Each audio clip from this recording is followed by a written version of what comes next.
What's up, everyone? Welcome to episode number 416 of the Action Movie Guys podcast. I'm your host, Nate, and my co-host is Alex Figueroa. And Alex, it's a new month. It's December. We're starting off with a new theme. Last month was all rock movies, Dwayne Johnson. This week, female-led action films. Now, we're starting off with, I think you haven't seen a number of these movies, and this is one I think you have not seen, correct? Yeah, I never even heard of it. Never even heard of it. So this is a movie from 2005, directed by Tony Scott, an action movie legend, and it stars Keira Knightley. She is our lead. The movie is called Domino. All right, so you haven't seen it. I actually saw this at the theater back in 2005, and I don't think I've seen it since, because when I was watching it, I didn't even remember most of it. I just remember seeing it. So yeah, we're going to get into it. Before we do, let me give you some Rotten Tomato scores, and I'm going to be honest with you, I was very surprised when I looked up these Rotten Tomato scores. Okay, this has I'll start with the audience score. This has a 56% audience score. That one's not super surprising. 56, okay, fine. The critic score for this movie is an 18%. 18. So I do not look up the Rotten Tomato scores when I add these movies to our calendar. I just think of a theme and put movies in. But 18%, I mean, this is very low. This is the lowest movie we've done in a while. I think it's been a minute since we had something that's this low. Do you find these surprising? You know, I'm very torn with this movie, but yeah, I'm not surprised with these scores. Okay, interesting. Well, let's just jump right in, because I love whenever we do a movie that you've never heard of. I always am interested to hear what you thought about it. We're going to jump right in. Lead character now, in our case, obviously, Domino Harvey, her name is. She's played by Keira Knightley. She has a little group of friends. Also, Mickey Rourke and Edgar Ramirez play Choco. I do like that guy's name, Choco. And Ed Mosby. Those are her little bounty hunter crew. Keira Knightley's character, model turned bounty hunter. That's kind of the storyline here. And it's based on true events of some sort. So, Alex, take it away. What did you think? All right, so Keira Knightley, Domino Harvey. I thought she was good. I'm not a big fan of Keira Knightley. I always felt like she was one note. I feel like this character is the same as Elizabeth Swann from Birds. Personally, when she talks, I just feel like it's the same character. That's what I see. She's all right. The character's okay. You don't get, I'm going to be really honest with you guys. This shit was confusing as hell watching this movie. I was very confused. She's an actor, the daughter of a famous actor, which again, all her backstories are so cut up like fast cuts, throughout the movie. You gotta really pay attention to this Tony Scott movie. You gotta really pay attention. That's true. I was really kind of lost throughout the movie. It's very fast paced. So for me, the character development is very wonky in this movie because she's tough. She's a model. Then she does this and then she does that. And then she's lap dancing with the bad guys. She's doing this. And I was just what is this? And then at the end, it's this chaotic events happen, towards the end. So for me, I gave it a 3. I thought she was good. I wasn't too crazy with the character because I think it was sporadic, the storyline and developments and everything. Mickey Rourke was actually really good in this movie. And then the other Spanish guy was okay, but their characters too was kind of weird and wonky. Yeah. It wasn't solid storytelling on the characters for me to gravitate and follow along because it was just so rough to follow along, if that makes sense. But yeah, I give it a 3. Yeah, no, I know exactly what you're saying, and we'll get more into it when we get to storyline and stuff. But I have the same score as you. I have a 3. I think I like Keira Knightley in this. I think she's fine. She looks great, gorgeous. Model turned bounty hunter. Her mom is Jacqueline Bisset, also gorgeous, by the way. So you got a lot of this cast is crazy good. There's a lot of really good actors in it. But I feel like Tony Scott always gets casts that are really good. So Christopher Walken pops up in this. Like I said, Jacqueline Bisset, Mina Suvari, Lucy Liu. You get Ian Ziering and Brian Austin Green playing themselves from 90210, and then Mickey Rourke, Edgar Ramirez, Keira Knightley. So as far as the leads, I agree. I think Mickey Rourke is actually awesome in this movie, but he doesn't have a ton to do. Edgar Ramirez is fine as the mysterious Venezuelan guy who, went to jail. That's his whole thing, is he used to be in jail. Now he's a bounty hunter. Keira Knightley, she's our lead. She's cool, but I don't think they did a great job of exploring how she went from being a rich kid model to wanting to be a bounty hunter. Other than her saying she was kind of rebellious. She was kind of a rebel. She went to sorority and she punched a girl. Ooh, that made her want to be a life dangerous job bounty hunter. So I don't know. I did like her for the most part. I gave her a 3. It's interesting as far as a character goes, but I don't think it's like the best execution of of a lead character. All right, here we go. I mean, main villain, there's almost none. I mean, you got like these mafia guys that think that they killed their kids. I guess maybe Delroy Lindo, kind of a villain because he's trying to steal this money so he could get a finder's fee. It's very confusing. What did you think of the villain element? And you just said it, kind of confusing. And I'm honestly, you said it the best. You couldn't even explain it, and you normally explain all this shit. So I gave it a 1 because it's. I mean, I don't know if you're going to feel the way, but I felt like it was very confusing. I don't know what they were doing. There was a TV show, there were characters in the TV show, and I was just like, what is this? Like, honestly, throughout the movie, I was going, what is this movie about? Like, she became a model into an actress daughter to a model, from a model became a bounty hunter, from a bounty hunter became Showtime with Robert De Niro and Eddie Murphy, like on the WB network, by the way, which is hilarious. Oh my God. Christopher Walken's and the girl from American Pie. Mina Suvari. Yeah. So like it starts to become comical and like it loses itself. And you know what, Nate? I'm going to say this, but I kind of understand why it's an 18% on the critics. Like normally I'm not saying that it reflects my score. I'm just saying I kind of now understand why, because if the critics don't understand this, I'm not going to understand this. And yeah, the villains element in this movie is not there at all. Maybe the ending, sure, but it's technically a TV show, them bounty hunting. So it's kind of like semi-scripted. The guys that hire them or their main boss puts them in a situation where they take these kids, and it's like a winding road. It's weird to even explain because sometimes you're going to lose yourself because there's more on top of that. So for me, there is no villain element in this movie. There's not this one guy. There is not this one gang. There is not this one face that you go, holy crap, this guy's going to bring these 3 guys down. And girl, there is none. So with that said, I'm going to give it a 1 because there ain't none in my eyes. I think you said all I feel as well. I gave it a 1.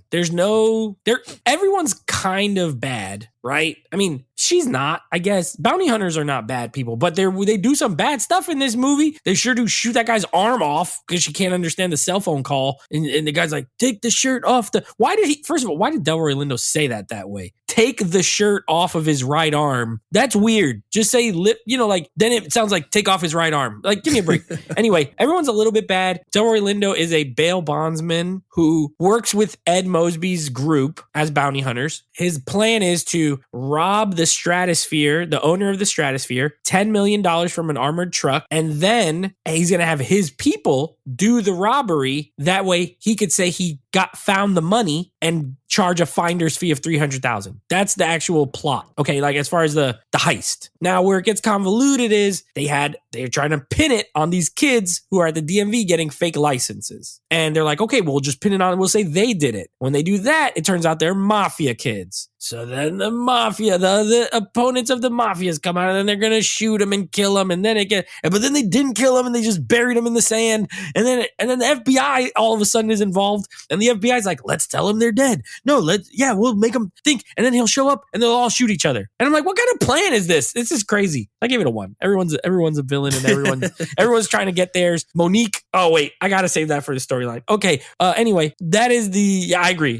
There's no villain really. Like there's no like straight up, this is the good guys, this is the bad guys. All right, action. This action is okay. So it has pretty good. Tony Scott is the action brother of Wrigley. Oh yeah, he's awesome. But there's not as much action. I don't think there was pretty much action. I mean, I don't even remember as much of the movie because I see so much plots everywhere. So like I don't know what's what. The ending has so much action, but it was mostly gunfire. So like to me it was just like But it was like the way Ridley Scott shot this movie. The ending feels so like not forced, but it was just so much gunfiring in one location that I was just like, man, there's no scenes changing besides them running around, explosions going off, FBI and helicopters shooting in this one location. I was like, geez, like this is so much rush job, if you want to say, just to end this film. You have that. You have that they shoot the lady with the one arm and it has to do the bank, the money stuff. I was like, that's okay. Oh yeah, a little shootout in the trailer. Yeah, that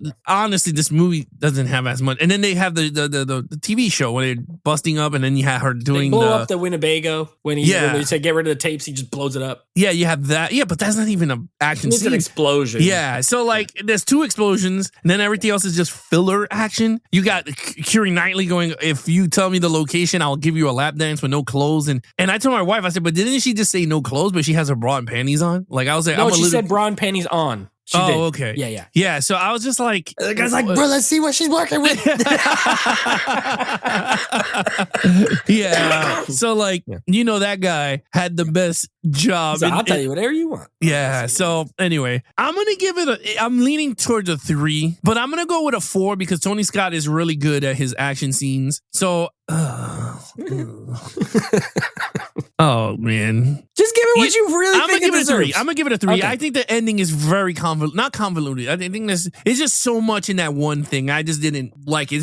I love different sceneries and action shots. Yes. Like, so this one just felt like it was in one. There's only location. one set piece. Yeah, that's true. So yeah, you have a little shootout in a trailer. It's okay. Then you have the exploding Winnebago. You have like some minor punching like here and there. You know what I mean? Like nothing crazy. Yeah. And then your finale is in the Stratosphere Hotel in Las Vegas, up in the top. The best part of that, there's 2 parts that are good. One, when they show the shooting from the outside, like the helicopter shot, and you just see like the flashes of the shooting. I think that's a cool shot. And I do like when she gets mad when her guys get shot and she picks up the 2 big guns and she's just like shooting like crazy. Tony Scott's direction, I think we talked about this before on a live stream when we were talking about Tony Scott movies. His direction is almost like action in itself, just the way, and his editing, like the way the movies are shot and edited. Even when people are talking, it's almost like an action scene. But I'll be the harsh one here. I gave it a 2. I agree with everything you said. Like, there's not a lot, first of all. This is for him especially, it's a very story-driven movie. And we'll get to the storyline, like how it worked for us, but it's more that and comedy. Like there's a lot of like it's like a I don't want to call it a dark comedy, but it's a comedy. It's just that the scenario is very crazy and like, you know what I mean? And you could tell he was going for that not him, he didn't write it. The writer was going for that sort of not Tarantino, but like almost Tarantino-y. Like this movie's told in all kind of different, it's like out of order. It starts at one point, then it goes back in time. Then you have like she's narrating a lot of times, you know what I mean? The scenarios are so over the top. So it's a lot of that and then a little bit of action. So while I think the shootout at the end is really good, it's really and I hate the CGI explosion though. It's a big CGI and this is 2005. So it doesn't even look like amazing. Obviously they didn't blow up the Stratosphere Hotel in Las Vegas because that exists still. So it's a big CGI fireball and I'm like, that's whatever. Disappointing because I love Tony Scott movies. And I was like, dang, I remember this having more action when I watched it, but I guess not. Anyway, that's that. All right, storyline. What'd you think? I gave it a 1. And it's sad because I do like Tony Scott. I always said Tony Scott to me is the better filmmaker than the brother. And I'm not saying nothing wrong with Wrigley Scott. I'm just saying in terms of taste. You like his movies better. Yeah, I like his movies because I like action movies. I'm not too heavy on sci-fi and his, medieval time historical shit. Like dramas. Yeah, like I'm not into that stuff. But I think Tony Scott was a better director. But anyway, this movie's so all over the place. Oh my God, you get confused half the time. The characters you really don't know much about because you're so lost. Lucy Liu's in the movie, but she's cut here and throughout the movie. She's just cut into 5 different scenes because she's just sitting there with Keira Knightley. Tell me, what do you think about this? She's like smoking a cigarette and she's banging her. Yeah, she's like sharpening a pencil and putting it in water and then giving it to her. And I'm like, what is this stupid scenes? Like, again, you got great actors in these stupid scenes. Like, I was not invested into the movie because I was lost most of the damn time. So for me, I was just not into it. And then I know Nate already. In the back of my hand, he hates blue tint movies. He hates Underworld. He hates anything that has tint in it. Pisses me off. I hate movies that are saturated in yellow and green. This movie's yellow. This movie is so saturated. And I don't know if it's due to it's not 4K, it's not whatever, but I do not like this. Hell, even film. the Blu-ray cover is yellow. Yes. Everything in this movie's yellow and brown and orange. Yeah. I am not into that. Yeah, yellow. Yeah. Look at this. I mean, you can't make it up. I am not into that color style filmmaking. And you know what? It's funny because that movie reminded me of Crank, where I enjoyed Crank, but it had that same color weird thing going on to show off the action, like super speed and all that crap. This is 2000s. And you know what's funny? Movies in 2000s were shot with that filter ugly thing, wasn't it? I think there was a lot of movies that had that yellowy, greeny tints. And blue. There's a bunch of blue movies too. Yeah. Underworld was 2000s. This is the time of blue. This is the time of filters over the camera. Yeah, green, blue. I was not a fan of it. I did not like it. And maybe it threw me off the movie, but it actually didn't because the movie itself was just so bleh. So I give it a 1. I don't disagree. I mean, I don't have the same score as you, but I don't disagree with you. I gave it a 2. I'll tell you what. I gave it a 2. I think. Give it 2. Yeah, I think there's some interesting things that I liked. I love a good heist movie. You know, this is a heist gone wrong. It's just that you have to pay so much attention to be sure that you can follow what's going on. It jumps all over the place time-wise. Like where it starts in the trailer part, and that is like way at the end of the story of the actual like heist scenario. Then you have all this stuff that was added. And again, I think the goal was kind of also to be sort of comedic here because the scenarios are so over the top. Some of it's kind of fun. Like I chuckled a few times, but like the 90210 thing, they keep going back to her mom saw 90210. So then of course she wants Brian Austin Green and Ian Ziering to be the ones who host this bounty hunter show. I like the bounty hunter show idea, but like I don't think he blows up the thing with the tapes in it and then it never comes up again. Like the show, like what happened with the show? Are they going to get sued? You know, nothing. By the end of it, she's the only one who lives. They both die, Ed and Choco. And then she just goes back to like living with her mom in the house. She's like swimming, like nothing ever happened. Like, oh, it's almost like, oh, I tried to be a bounty hunter one time and this crazy thing happened and all my friends died. So I just went back to being a rich girl. You know what I mean? Like it's weird. Within that though, there's moments that I enjoy, but it's confusing. The part I wanted to talk about with Monique, I hate the Jerry Springer scene. It has nothing to do with the movie. It has nothing to do with the story. Did I laugh? Yes. But is it like important to anything? No, not at all. I just like that she keeps saying Chinegro. It makes me laugh. I thought it was pretty so funny. Yeah, it was pretty funny. She's like, I got it. You're on the list. You're a Chinegro. And the girl's like, Chinegro? That's not even a word. And he's like, yes, it is. Because she says she's what? Black Tino or something like she's that. Black Tino. Like when she brings out the chart, like it does make me laugh. Yeah, that was But funny. it's irrelevant. Like it should have been a deleted scene or something that they could have just like watched. You know, you could watch it later because it just is in the middle of the movie for no reason. Anyway, I gave it a 2. It's confusing. It's a confusing movie, honestly. I don't remember it being this confusing, but I think probably when I was on a date when I went to see this. I don't think I was really paying attention that much. I was like, you know, I was 18. I was probably like, I don't even care. I'm here with this girl. This movie's yellow. I don't know what's going on. We're hanging out, whatever. So I really don't remember. But as an adult, I was like, I don't know what the hell's going on half the time. I had to like really, really pay attention. Okay. What is your overall? I gave it a 2. I thought overall the movie was decent. I don't think I can see this movie again. It doesn't have a replay value. I don't personally think it has a replay value. Very, in your words, convoluted. It's too much storyline for no reason. It's a simple damn storyline. She's a model that turns into a bounty hunter, but then it becomes like 10 different ways of telling this story. Then she's a reality show bounty hunters, and then I don't know. It's just way too much storyline on top of it, and it threw me off the film because I thought the film was excellently. It was executed perfectly in terms of action. I didn't mind the green tint as much as what it was. If it had a good storyline, I would have been, oh, right, whatever. It's cool. But to me, it's just as a package, it just didn't work for me. So I gave it a 2. Yeah, this is a scenario, in my opinion, where I think the direction is really good and I think the script is not that good. Yeah. You know, Tony Scott didn't write this. I think he directed the hell out of it, honestly. Like he did. But you could only do so much when your script is like kind of very convoluted, very confusing, got too much going on. I agree. I have this on Blu-ray because I thought I liked it because I saw it in 2000 and I haven't watched this movie in almost 20 years. It's in the pile. This is in the pile.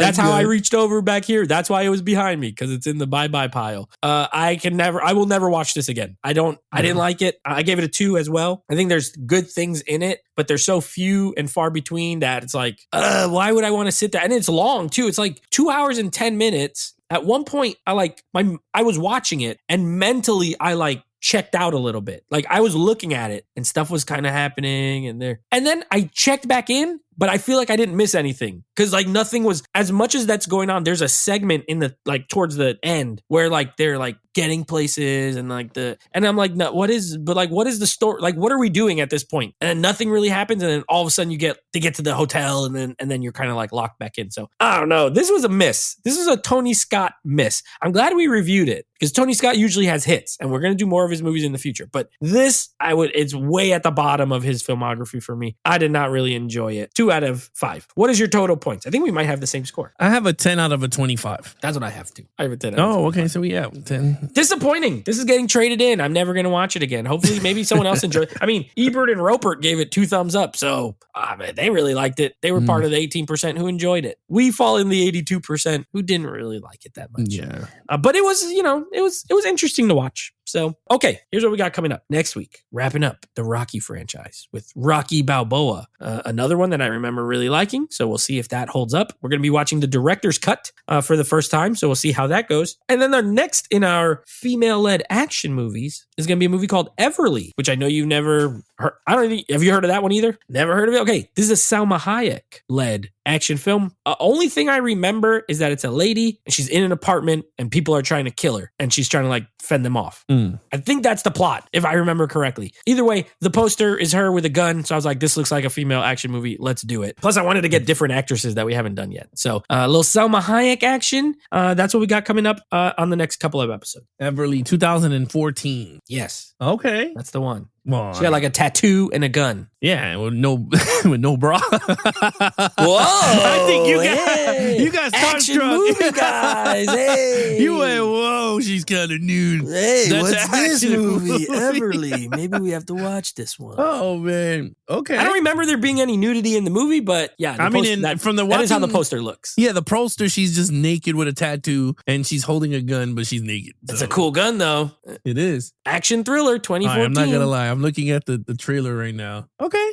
All right. Cool. There you go. That's what we're gonna be doing. 2014. It's only 92 minutes, so it'll be easy in and out. A kidnapped woman faces down hitmen sent by a mob boss / her captor while trying to protect her family from his wrath. Okay. See? Joe Lynch is the director. Joe Lynch, director of he directed Wrong Turn 2, as well as he did something kind of recently too. Joe Lynch. But anyway, that's what we're going to be doing. I was right. See, she's kidnapped and there's assassins that are trying to kill her. So Yeah. I remember that. It stars Salma Hayek and Hiroki Wananabe. Wannabe. Wannabe. Watanabe. Oh, Watanabe. Watanabe. Hiroki Watanabe. Wannabe. It has a lot of Asian people in it. It also has Aki Katobi and Togo Igawa. Maybe Robert. Robert makes the cut. Oh, Robert Kawasaki. Oh, Rocky Kakasaki. Yeah, they're all in this. Yeah, the Roshi wannabe. Like the Spice Girls said. Like wanna be. All right, there you guys go. There you guys have it. You guys want to follow us in our social media accounts? Please follow Nate over on Instagram at Netflix Reviews. Check out the podcast with him and his friends called Netflix Movie Reviews. Anything action movie guys, head over to youtube.com/action movie guys. Subscribe, leave a comment, hit the like buttons in your favorite episode, and of course you can take us on the go with the Action Movie Guys podcast, available on all podcast platforms. And of course you guys can follow us also on Instagram and TikTok under the handle at Geeks the letter N Flicks. He is your host, Nate from Netflix Reviews. I'm his co-host, Alex Figueroa. Be awesome to each other and geek out.